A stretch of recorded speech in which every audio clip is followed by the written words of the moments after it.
حبوباتي عسلامة ومرحبا بكم في وصفة جديدة من وصفات يوميات سمورة.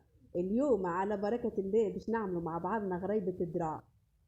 الدراع الوصفة الزمنية اللي موجودة في كل عيد وفي كل دار تونسية.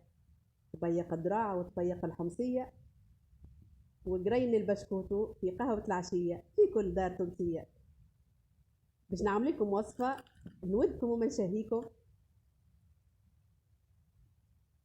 باش نستحق فيها الكيلو دراع 500 جرام فرينة، 350 جرام سكر، 350 جرام مليلتر زيت، 200 جرام جلجلان مرحي و200 جرام لوز. بالطبيعة الزيت أنا باش نستعمل زيت زيتونة، والسكر نحور. توا كيما تشوفوا خلط المكونات النواشف الكل خلطهم مع بعضهم، الجلجلان والزيت، الجلجلان والسكر والفرينة والدراع.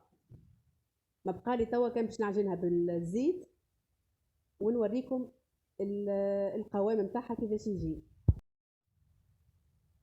توا باش نصب الزيت على النواشف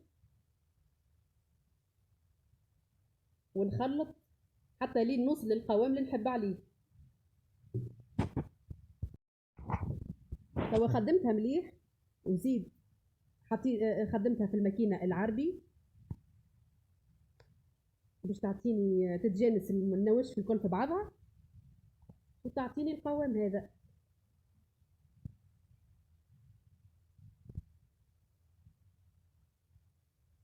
توا باش نشكلها ونوريكم الطريقة اللي باش نخدم بها.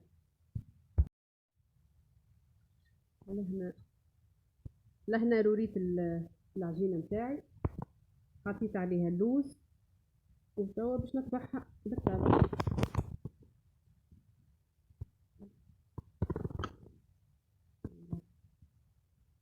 باش نحي الاطراف الزايدة هذه كلها.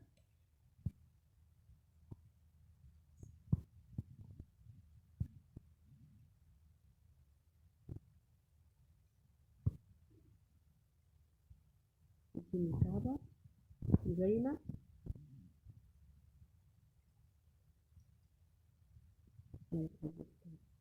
نحركهم زينة.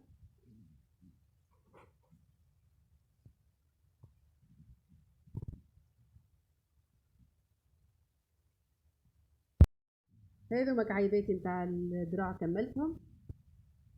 توا باش ندخلهم الفور وبعد نوريكم النتيجة النهائية. لهنا الحمصية متاعي خرجتها من الفور، شوفوا هاك البنة وهاك المنظر محلاه